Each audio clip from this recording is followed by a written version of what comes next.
अभिवादन स्वीकार कीजिए दोस्तों। उनके ख़त और आप की 122वीं कड़ी 122nd एपिसोड लेकर मैं एक बार फिर आपके साथ आपके सामने।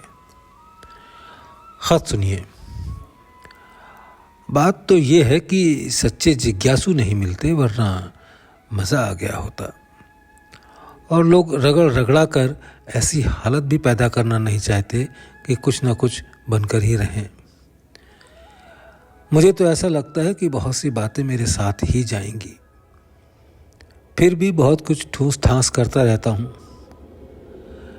जब आदमी में किसी हालत का जब वो पैदा होगी एहसास होता है, तब उसको दूसरे का काम बनाने के लिए इस्तेमाल कर सकता है। इस कदर हालतें मेरे एहसास में हैं और इतने पॉइंट्स मेरे ख़याल में हैं और आगे रिसर्च भी होती जाती है। उनमें से एक आध पॉइंट भी लेने की कोई शक्ति नहीं रखता, कोई ताकत नहीं रखता। और तबीयत ये चाहती है कि हर आदमी हर पॉइंट का मज़ा चखे। दूसरे मायनों में मैं इतना बेकरार रहता हूँ आला से आला विद्या देने के लिए कि इसका अगर थोड़ा सा भी हिस्सा अभ्यासी के ज़िम्मे अपने ले ले, थोड़ा सा भी हिस्सा अभ्यासी अपने ज़िम्मे ले ले, तो जाने क्या से क्या हो जावे। लाला जी ने मुझसे कहा है कि इस हद तक सीखने वाला मुश्किल से मिलेगा, मगर खैर जितना भी जैसा मिल जाए।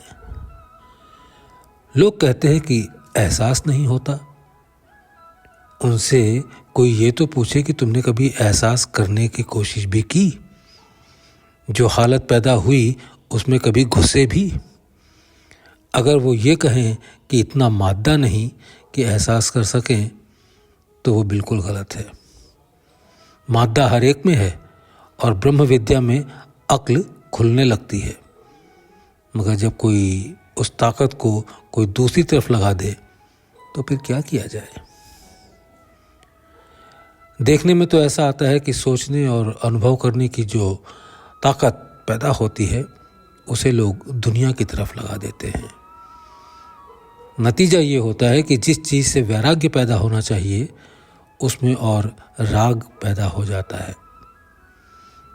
ये नुक्स अभी लिखाते लिखाते मेरी समझ में आया और ये ठीक भी है। वाकई महात्माओं की ये राय थी कि जब जिज्ञासु अपने में वैराग्य पैदा कर लेता था तब असल जौहर उसको दिया जाता था।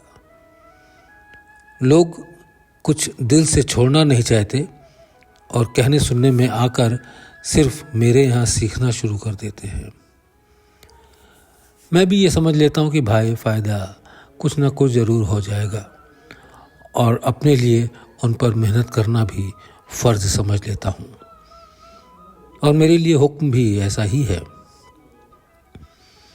वैराग्य अभ्यासियों में खुद ब खुद पैदा हो गया होता और बड़ी आसानी से, अगर वो अपनी तवज्जो की डोर ईश्वर की तरफ पूरी तौर से लगा देते। मैं ये ज़रूर करता हूँ कि उनके मन का रुख ईश्वर की तरफ मोड़ देता हूँ ताकि उस तरफ लगा रहे, और वो लग भी जाता है। लोग क्या करते हैं कि उसको दुनियादारी की तरफ घसीट लेते हैं, और ये हो नहीं सकता। इतना मुझको गुरु महाराज की कृपा से कॉन्फिडेंस है कि जिसका मन ऊपर की तरफ लगा दिया गया है फिर वो नीचे की तरफ नहीं जा सकता।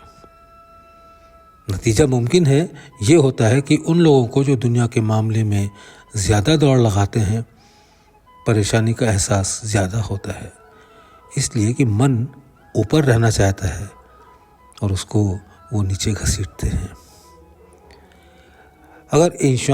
अगर ईश्वर की तरफ इंसान पूरे तौर से लग जाता है तो फिर वैराग्य ही वैराग्य है।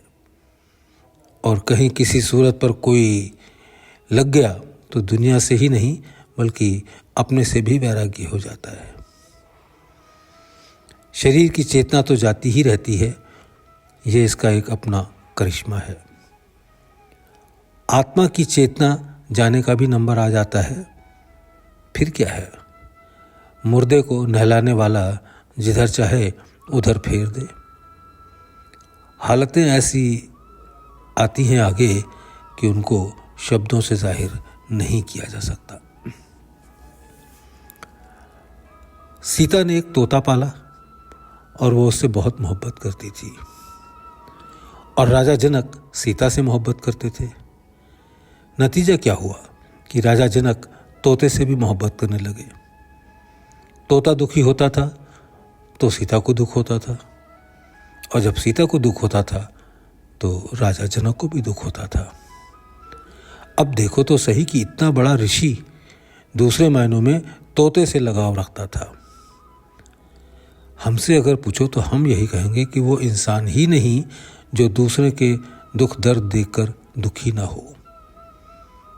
महात्माओं को भाई जाने दो, उनमें तो ऐसे अव्वल दर्जे के वैरागी मिलते हैं कि कहते हैं कि माँ, बाप, पुत्र, परिवार सब शत्रु के समान हैं। और भाई मुझे तो कोई ऐसी महात्मागिरी दे तो 100 बार लाहौल पढ़ने के लिए तैयार हूँ।